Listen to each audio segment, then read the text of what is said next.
Lexie Hull, Sophie Cunningham, and Caitlin Clark just released a statement. It wasn't a press release either. It was shocking. 3 players, 3 voices, one united statement that rocked the WNBA. The league was standing on a fault line at that precise moment. Now all it takes is one misstep to cause the entire thing to fall apart. This is the reason. 3 benchwarmers complaining online is not what we're talking about. These are a few of the most well-known players in the league. A rising defense with everything to lose, a feisty veteran, and a brilliant youngster. Additionally, none of the 3 are recovering from normal wear and tear. Rather, they are recuperating from severe injuries. In the 4th quarter, I didn't twist an ankle. No, these are serious traumas that could endanger one's job. The sympathetic insiders talk about Caitlin Clark's severe leg injury behind closed doors. Subscribe if you want the unfiltered version of the story rather than the edited one. You should absolutely subscribe if you plan to stay for the next meltdown. Lexie Ho suffered a terrible eye injury that would have permanently impaired her vision. Sophie Cunningham had a terrible knee collapse in the middle of the game, but no foul was called, no protocol was followed, and the league remained silent for days. These are warning signs, not strange accidents. What was the WNBA's response? Nothing. Quiet. It was an insulting quiet. As a result, the players took action that the league forbade. Together, they raised their voices loudly and in public. And everything went crazy after that one pronouncement. Because 3 players weren't the only ones venting. It was a reckoning. The kind of group stance that pushes awkward issues to the forefront. Questions like, why aren't these players being protected? Why is the league ignoring this? And how long has this been going on? The answers aren't pretty. Spoiler. It's been going on far too long. Caitlin, Sophie, and Lexie aren't just hurt, they're furious, and they're finished attending that pushing through is noble. They're done selling the idea that playing injured is admirable. They're refusing to accept that their pain is part of the job. Because here's the truth nobody wants to say out loud. The WNBA has a player safety problem and it's not new. It didn't start with Caitlin's injury. It's systemic. Years in the making, a culture of neglect that's been hiding in plain sight. Players fly commercial, stuffed into cramped seats that make recovery nearly impossible. They don't get 24/7 access to elite trainers or recovery tech like NBA athletes. Some even pay for their own medical care outside the team. And when injuries happen, the response is slow. The transparency is non-existent. The accountability is missing. It's as if the league shrugs and hopes no one notices. Well, now the world is noticing. Because the biggest name in women's basketball just said, enough. Caitlin Clark could have stayed quiet, played the rookie card, smiled, nodded, waited her turn, but that's not who she is. With Sophie Cunningham and Lexie Hull by her side, Clark turned a problem into a movement. And in doing so, she became more than a star. She became a leader. And let's talk about Sophie Cunningham for a second. Because if Clark's the voice of change, Sophie is the spark. She's been through the grind. She's seen how the league treats its players. And after that knee injury, watching the WNBA pretend like nothing happened, she snapped. Her social media post wasn't subtle. It was raw. It was real. She called out the system, called out the silence, and let everyone know this wasn't an isolated incident. This was the culture. And Lexie Ho, she may be the quiet one, but her voice in this trio hit hard. Her eye injury could have ended her career or worse. But what stuck with fans wasn't just the injury. It was a lack of support. The way it was downplayed, the way the league treated it like a footnote. So when she added her voice to this rising chorus, it turned into something unstoppable. 3 different players, 3 different roles, but one message. We are not disposable. And that's the heart of it, isn't it? Because when you peel back the layers of this controversy, past the injuries, past the press statements, past hashtags, it all comes down to dignity. These women are elite athletes. They're cultural icons. They're leaders. And they're being treated like interchangeable parts in a machine that only values them when they're producing highlights. But the second they're hurt, the second they speak out, radio silence. And fans, oh, they're not having it. The outcry has been massive. We're talking trending hashtags like hashtag protect our players and hashtag justice for WNBA. Sports media outlets that usually give the league a polite nod. They're dragging it through the mud. Even sponsors are watching closely now because when public trust starts to erode, the money gets nervous. And the WNBA silence, it's not just bad optics. It's a betrayal. These players aren't asking for 5-star hotels or gold-plated training tables. They're asking for basic human respect, for safety, for the bare minimum of care from a league they've dedicated their lives to. And now the pressure is on. Because here's what happens when you ignore your stars. They unite. They mobilize. They speak up. And they pull the curtain back on every broken promise the league's been hiding behind. This isn't just a health crisis. It's a cultural one. Because the message players are getting loud and clear is you are replaceable. But guess what? They're not. You can't replace Caitlin Clark. You can't replicate Sophie's fire or Lexie's grit or the heart that these women bring to the court every single night. And if the league keeps acting like they're interchangeable, it's going to lose them for good. This is a tipping point, a line in the sand. And it's not just about 3 players anymore. It's about all of them. Because behind Caitlin, Sophie, and Lexie, there's a growing army of athletes who are watching, waiting, and ready. Ready to demand better medical care, better travel conditions, a seat at the table, a voice in the conversation, and the WNBA has a choice. Listen or implode. Because the old model, it's broken. And these players, they're done being polite about it. So now the clock is ticking. An entire sports world is watching to see what happens next. Will the league finally step up, or will it keep pretending that everything's fine until it's too late? Because make no mistake, if the WNBA doesn't act, this isn't just going to be a PR disaster. It's going to be a player revolt. And trust me, you don't want to be the league that ignored Caitlin Clark twice. So, what do you think? Is the WNBA dropping the ball on player safety? Should the league overhaul its entire approach to medical care and accountability, or is this just the beginning of something bigger? Drop your thoughts in the comments. I want to hear from you, the fans who are just as fed up as the players. And if you want more breakdowns of the wildest sports drama, cultural shifts, and athlete power plays are shaking the world, don't forget to subscribe because this story, it's not just about injuries. It's about respect. And the fight for it has just begun.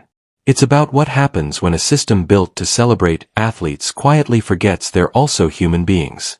And now the players are reminding the league and the world that they are not here to suffer silently anymore. Let's talk power dynamics. 4 years, women in pro sports have had to do this tightrope walk. Be grateful for the opportunity. Be marketable. Be tough but not too tough. Be injured but play through it. Smile in post-game interviews while icing a swollen ankle and getting passive-aggressively blamed for a team loss. Meanwhile, they're not flying private. They're not getting full-time physical therapy. They're not even guaranteed top-tier medical support when something goes horribly wrong. And guess what happens when 3 of your most visible players, Caitlin Clark, Sophie Cunningham, and Lexie Hall, all go down within weeks of each other? You answer for it. Or you should. But the WNBA hasn't. Not with a policy, not with a reform plan, not even with a sincere public acknowledgement, just a wall of corporate silence. And let me tell you, silence is the fastest way to start a revolution. Because this isn't just about a league that's been slow to evolve. It's about what happens when women finally call out the rot from the inside. And that's exactly what these 3 just did. Let's break it down a little more. Caitlin Clark is a meest star. The generational talent. The one carrying the weight of every broadcast deal, every merchandise sale, and every sold-out arena since she stepped on the scene. She's not just a player. She's a business. And that business just said, I'm being disrespected. Think about how rare that is. When the face of your entire sport is openly saying the league isn't protecting her, you've got a 5-alarm fire. You don't go quiet. You move, you fix, you apologize. But nope, the WNBA is moving like this is all just a PR hiccup, like some heat on Twitter and a couple trending hashtags will just blow over. But that's not how this works anymore. Why? Because now the players have the platform. Not the league, not the sponsors, not the legacy media outlets that still only give women's sports 5 minutes of airtime after an entire hour of men's baseball highlights. Now it's TikTok. It's Instagram Live. It's 30-second reels with millions of views. It's Sophie Cunningham showing her post-top scar and saying, "We deserve better." It's Lexie looking into a camera with a black eye and saying, "This could have been prevented." It's Caitlin Clark, still the league's top draw, saying, "I'm not staying silent anymore." That goes beyond simple movement. That's a cultural shift. And guess what? The fans are on their side because fans aren't stupid. They've seen this before in every league, in every sport, at every level. When injuries are bad luck, not bad policy. When recovery is rushed so teams don't lose ticket sales.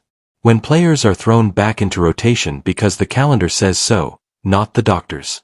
When your health is treated like a cost of doing business. But this is different now. These women are done being liabilities on someone else's spreadsheet. They are making their health non-negotiable. And the fans, they're done, too. Done watching their favorite players get hurt and then blame for it. Done listening to the same "We're working on it" lines from people in suits. Done pretending like women's sports have to settle for second-rate treatment just to stay afloat. Because what's really happening here? The WNBA is being forced to answer a question it's never been brave enough to face. Are you actually investing your players, or are you just using them? Let that sit for a minute. Because if the answer is the latter, then we're not looking at a league with a PR problem. We're looking at a league with an ethical one. And now we have to ask, what happens next? Does the WNBA finally wake up? Do they bring in third-party medical consultants? Do they update their outdated training protocols? Do they start flying players safely? Do they admit to the players and the fans that they've been getting it wrong? Or do they double down? Ignore the noise. Wait out the controversy.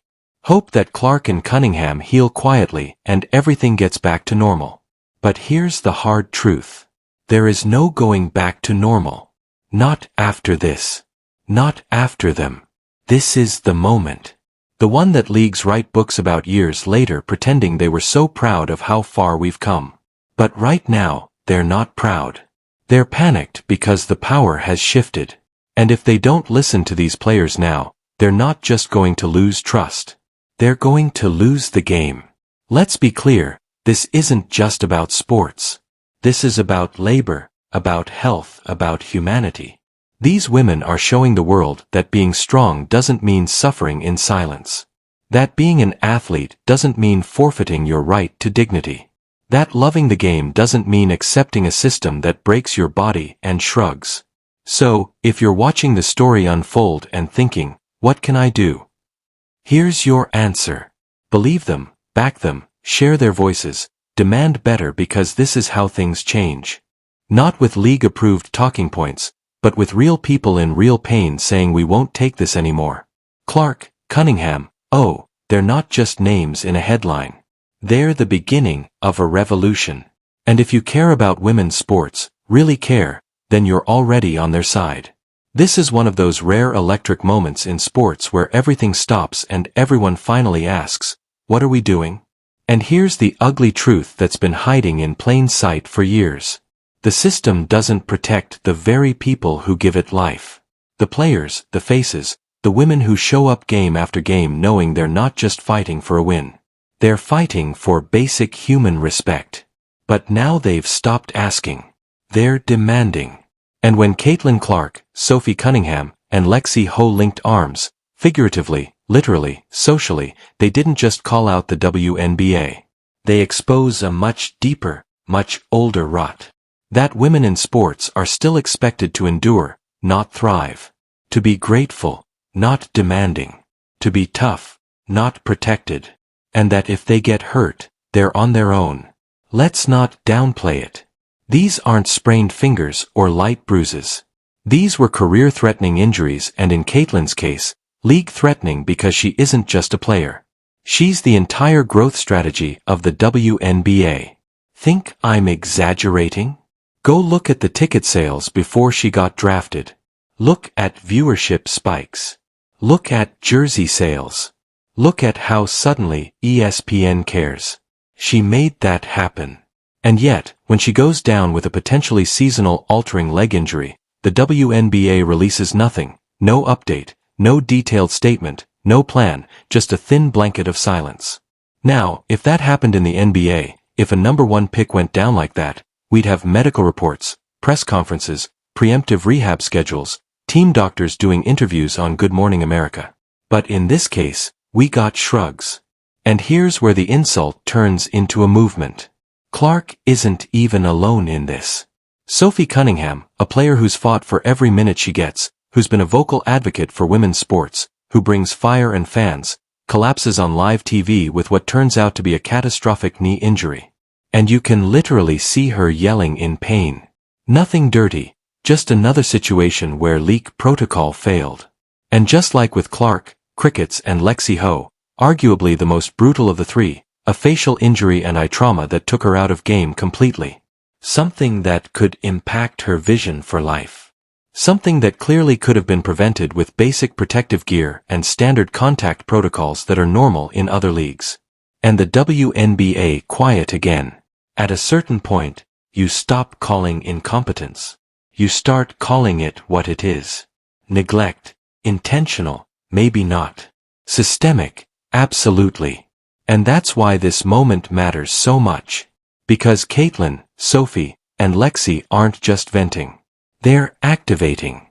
They're doing what leagues fear most, organizing publicly. They didn't call their agents and whisper quietly behind closed doors. They didn't leak info to friendly reporters in exchange for protection. They went straight to the fans, straight to the people, straight to the platforms that can't be controlled. And the internet exploded. Hashtags like #ProtectOurPlayers and #Justice4WNBA went global. Think pieces dropped. Former players spoke up. Fans started calling out sponsors. People began pulling receipts of other players, retired legends, who'd suffered similar injuries with the same eerie silence around them. This isn't just a flare-up. This is a full-on movement, and it's not going away.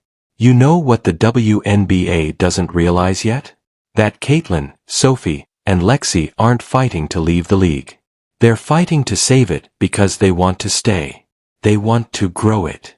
They want to believe that women's basketball can finally hit its stride and get the investment it deserves.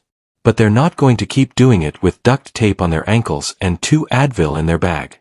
This is their warning shot. Fix this now or we'll walk.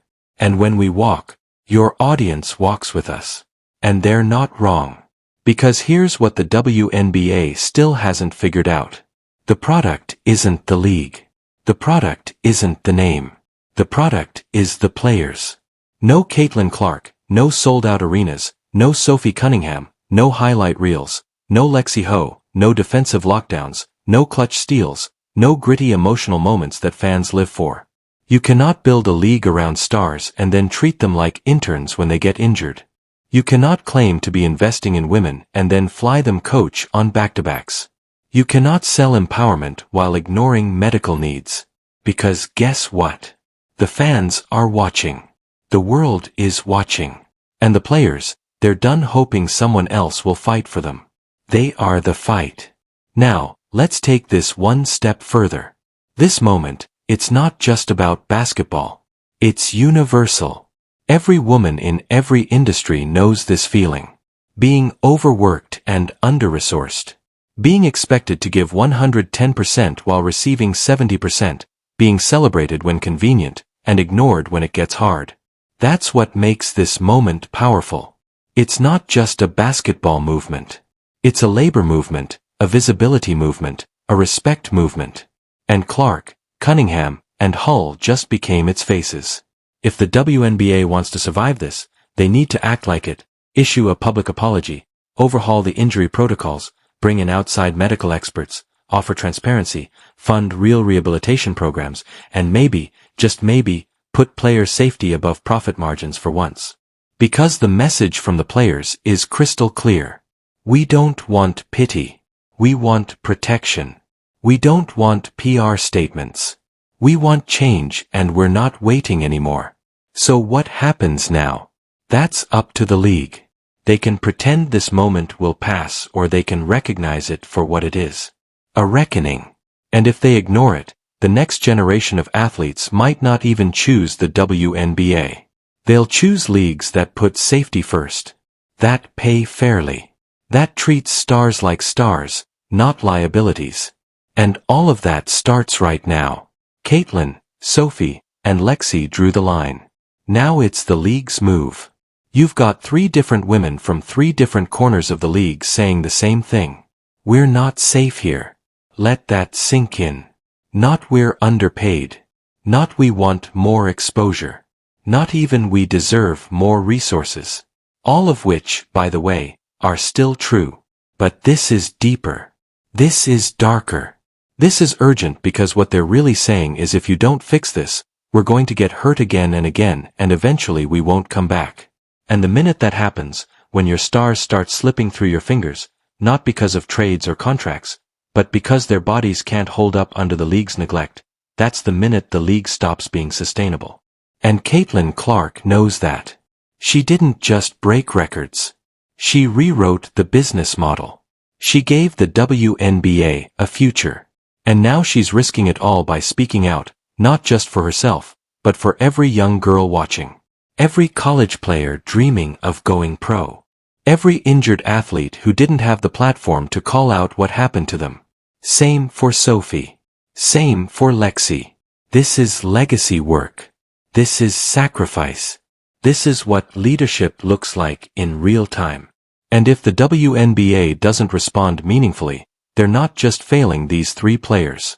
They're failing the entire foundation they're trying to build because fans can see the truth now. And once you see it, you can't unsee it. You can't cheer for a league that doesn't protect its heroes. So, here's the message, direct to the league, do better immediately. To the fans, stay loud. To the players, we've got your back. And to Caitlin, Sophie, Lexie, keep going because what you've started here, it's bigger than you. It's historic. And whether the league is ready for it or not, change is coming. If you're here for this kind of truth, real talk, no sugarcoating, and the drama that actually matters, subscribe. We're covering all of it. No spin, no fluff, and drop your thoughts below because this story is far from over. And your voice matters, too. This isn't just basketball.